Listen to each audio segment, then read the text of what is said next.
آج آج ہمارے سامنے ایک بڑا دلچسپ بلکہ عجیب سا معمہ ہے۔ ہمارے سامنے نے جو مواد بھیجا ہے اس میں ایک ہی لفظ بایو سینٹرزم، وہ دو بالکل الگ، تقریباً ایک دوسرے سے متضاد کہانیاں سناتا ہے۔ ایک کہانی زمین کی، جنگلوں کی، جانوروں کی اخلاقیات کے بارے میں ہے، اور دوسری کہانی ستاروں کی، کوانٹم فزکس کی اور خود حقیقت کی بنیاد کے بارے میں ہے۔ تو آج ہمارا کام یہ پتہ لگانا ہے کہ ان دو دنیاؤں میں آخر مشترک کیا ہے، اور یہ ایک ہی نام کے نیچے کیسے جمع ہو گئیں۔ اچھا، تو آئیے اس گتھی کو سلجھانے کی کوشش کرتے ہیں۔ ہم اس نظریے سے شروع کرتے ہیں جو زیادہ ٹھوس اور زمینی ہے، یعنی ماحولیاتی فلسفے والا بایو سینٹرزم۔ جہاں تک میں سمجھا ہوں، اس کا بنیادی خیال کافی سادہ لگتا ہے کہ ہر جاندار چیز کی اپنی ایک قدر ہے۔ مطلب ایک چیونٹی کی قدر اس لیے نہیں کہ وہ مٹی کو زرخیز کرنے میں مدد کرتی ہے، بلکہ صرف اس لیے کہ وہ ایک زندہ چیونٹی ہے۔ کیا اس کا اپنا وجود ہی اس کی قدر کے لیے کافی ہے؟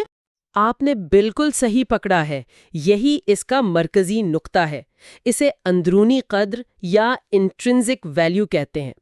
یعنی کسی چیز کی قدر اس کے فائدے یا نقصان سے نہیں، بلکہ اس کے اپنے وجود سے جڑی ہے۔ یہ نظریہ کہتا ہے کہ اخلاقیات کا دائرہ صرف انسانوں تک محدود نہیں رہنا چاہیے، بلکہ ہر جاندار مخلوق کو اس میں شامل کرنا چاہیے۔ یہ ایک حیات مرکز سوچ ہے۔ ٹھیک ہے، یہ بات تو سمجھ آتی ہے، لیکن ذرائع میں ایک اور اصطلاح کا بھی ذکر ہے، ایکو سینٹرزم۔ یہ دونوں سننے میں بہت ملتے جلتے ہیں۔ ان میں بنیادی فرق کیا ہے؟ ایسا لگتا ہے کہ دونوں ہی انسان کو کائنات کے مرکز سے ہٹانے کی بات کر رہے ہیں۔ ہاں، یہ بہت اہم سوال ہے۔ دیکھیں، دونوں نظریات انسان مرکزیت یعنی اینتھروپو سینٹرزم کو چیلنج کرتے ہیں، لیکن ان کی ترجیحات میں بہت بڑا فرق ہے۔ بایو سینٹرزم کی توجہ انفرادی جاندار پر ہوتی ہے، ایک ایک درخت، ایک ایک ہرن، ایک ایک مچھلی، جبکہ ایکو سینٹرزم پورے نظام کو دیکھتا ہے۔ اس کے لیے پورا ماحولیاتی نظام یعنی ایکو سسٹم مرکزی اہمیت رکھتا ہے، اور اس میں صرف جاندار ہی نہیں بلکہ بے جان عناصر جیسے دریا، پہاڑ، مٹی اور ہوا بھی شامل ہیں۔ تو ایکو سینٹرزم عرضی مرکز ہے۔ اچھا، تو اگر میں صحیح سمجھا، بایو سینٹرزم ایک ایک جانور کی فکر کرتا ہے، جبکہ ایکو سینٹرزم پورے جنگل کی۔ یہ کچھ ایسا ہے جیسے ایک ڈاکٹر ایک مریض کا علاج کرے اور دوسرا پورے شہر کی صحت کا نظام دیکھے۔ بہت خوبصورت مثال ہے، بالکل یہی بات ہے، اور اسی وجہ سے بعض اوقات دونوں نظریات کے حامی مختلف نتائج پر پہنچ سکتے ہیں۔ مثال کے طور پر بایو سینٹرزم کا حامی فرق کے کوٹ کی سختی سے مخالفت کرے گا، کیونکہ اس کے لیے کئی انفرادی جانوروں کو مارا جاتا ہے، ان کے لیے ہر جانور کی زندگی مقدس ہے۔ دوسری طرف ایکو سینٹرزم کا حامی شاید اس بات پر زیادہ توجہ دے گا کہ کیا کسی دریا پر ڈیم بنانا چاہیے یا نہیں، کیونکہ ڈیم پورے آبی ماحولیاتی نظام کو تباہ کر سکتا ہے، جس میں ہزاروں اقسام کے جاندار اور بے جان چیزیں شامل ہیں۔ تو کیا اس کا مطلب یہ ہے کہ ایکو سینٹرزم کے نظریے کے تحت کسی ایک نوع کے چند جانوروں کو قربان کیا جا سکتا ہے اگر اس سے پورے ایکو سسٹم کو فائدہ ہو؟ جیسے کسی جنگل میں ہرنوں کی تعداد بہت زیادہ ہو جائے اور وہ جنگل کو تباہ کر رہی ہوں، تو کیا ایکو سینٹرزم ان میں سے کچھ کو مارنے کی اجازت دے گا تاکہ جنگل بچ جائے؟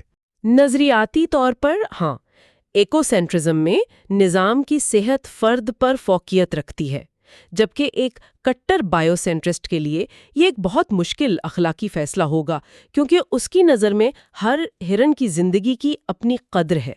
یہی ان دونوں فلسفوں کا بنیادی ٹکراؤ ہے، لیکن جیسا کہ آپ نے پہلے کہا، ان کا مشترکہ دشمن ایک ہی ہے، وہ سوچ جو کہتی ہے کہ فطرت صرف انسانوں کے استعمال کے لیے ایک وسیلہ ہے۔ دونوں اس خیال کو مسترد کرتے ہیں۔ ٹھیک ہے، تو ایک طرف تو یہ فلسفہ بہت ٹھوس اور زمینی لگتا ہے، یہ ہماری اخلاقی ذمہ داریوں کے بارے میں ہے، لیکن پھر میں نے دوسرا ماخذ پڑھا اور سچ کہوں تو میرا سر ہی گھوم گیا۔ وہی اسی لفظ بایو سینٹرزم کو استعمال کر کے یہ دعویٰ کر رہا ہے کہ حقیقت ہمارے بغیر وجود ہی نہیں رکھتی۔ یہ کہاں سے آیا؟ ہم ایک لومڑی کی حفاظت کی بات سے پوری کائنات کو بنانے کی بات پر کیسے پہنچ گئے؟ کہ زندگی اور شعور کائنات میں کوئی حادثہ یا ضمنی پیداوار نہیں ہے، بلکہ یہ خود حقیقت کی بنیاد ہے۔ سادہ لفظوں میں یہ نظریہ کہتا ہے کہ کائنات اس لیے موجود ہے کیونکہ کوئی باشعور مخلوق اسے دیکھ رہی ہے۔ ہمارے شعور کے بغیر حقیقت صرف امکانات کی ایک غیر متعین نہر ہے۔ ایک منٹ، یہ بات ہضم کرنا تھوڑا مشکل ہے۔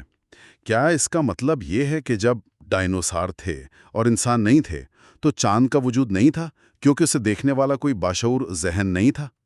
یا یہ کہ اگر میں کمرے سے باہر نکل جاؤں تو میری کرسی کا وجود ختم ہو جاتا ہے جب تک کوئی اور اسے نہ دیکھے؟ یہ تو بہت عجیب لگتا ہے۔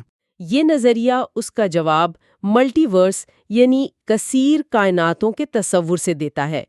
یہ نہیں کہتا کہ چاند موجود نہیں تھا، بلکہ یہ کہتا ہے کہ وہ ایک ہی وقت میں لاتعداد ممکنہ حالتوں میں موجود تھا، اور جب پہلا باشعور ذہن، چاہے وہ انسان ہو یا کوئی اور مخلوق، اسے دیکھتا ہے تو ان تمام امکانات میں سے ایک حقیقت بن جاتا ہے۔ یہی نظریہ موت کے تصور کو بھی مکمل طور پر بدل دیتا ہے۔ اس کے مطابق موت ایک خاتمہ نہیں، بلکہ شعور کا ایک جہت سے دوسری میں منتقل ہونا ہے، گویا آپ ایک ٹی وی چینل بدل رہے ہیں۔ یہ تو سائنس سے زیادہ روحانیت یا فلسفہ لگ رہا ہے۔ کیا اس بڑے دعوے کے پیچھے کوئی سائنسی ثبوت بھی ہے؟ ذرائع میں کچھ کوانٹم مظاہر کا ذکر ہے، جیسے انٹینگلمنٹ اور آبزرور ایفیکٹ۔ کیا آپ انہیں آسان لفظوں میں سمجھا سکتی ہیں؟ بالکل، اور یہ واقعی بہت عجیب مظاہر ہیں۔ پہلے آبزرور ایفیکٹ کو لیتے ہیں۔ اسے ایسے سوچیں کہ آپ ایک شرمیلے بچے کو دیکھ رہی ہیں۔ جب تک اسے پتا ہے کہ کوئی نہیں دیکھ رہا، وہ کھل کر کھیلتا ہے۔ جیسے ہی آپ اسے دیکھتے ہیں، وہ اپنا رویہ بدل لیتا ہے۔ کوانٹم دنیا میں ذرات بھی کچھ ایسے ہی کرتے ہیں۔ جب تک ہم انہیں دیکھتے یا ناپتے نہیں، وہ ایک ہی وقت میں کئی جگہوں پر یا کئی حالتوں میں ہو سکتے ہیں۔ ہمارا انہیں دیکھنے کا عمل ہی ان کی حقیقت کو ایک حتمی شکل دیتا ہے۔ واہ، تو کائنات ہمارے ساتھ آنکھ مچولی کھیل رہی ہے۔ یہ واقعی حیران کن ہے۔ اور انٹینگلمنٹ کیا ہے؟ انٹینگلمنٹ اس سے بھی زیادہ عجیب ہے۔ تصور کریں کہ آپ کے پاس دو جادوئی سکے ہیں جو آپس میں جڑے ہوئے ہیں۔ آپ ایک سکہ اپنے پاس رکھتی ہیں اور دوسرا اپنے دوست کو دے کر کائنات کے دوسرے سرے پر بھیج دیتی ہیں۔ جب آپ اپنا سکہ اچھالتی ہیں اور وہ ہیڈز آتا ہے تو آپ کو فوراً پتہ چل جاتا ہے کہ آپ کے دوست کا سکہ ٹیلز آیا ہوگا، بغیر اس سے رابطہ کیے۔ کوانٹم ذرات بھی ایسا ہی کرتے ہیں۔ دو جڑے ہوئے ذرات، چاہے اربوں نوری سال دور ہوں، ایک دوسرے سے پراسرار طور پر جڑے رہتے ہیں۔ ایک کی حالت بدلنے سے دوسرے کی حالت فوراً بدل جاتی ہے، روشنی کی رفتار سے بھی تیز۔ آئنسٹائن نے اسے فاصلے پر پراسرار عمل کہا تھا۔ ٹھیک ہے، میرے دماغ تھوڑا گھوم رہا ہے۔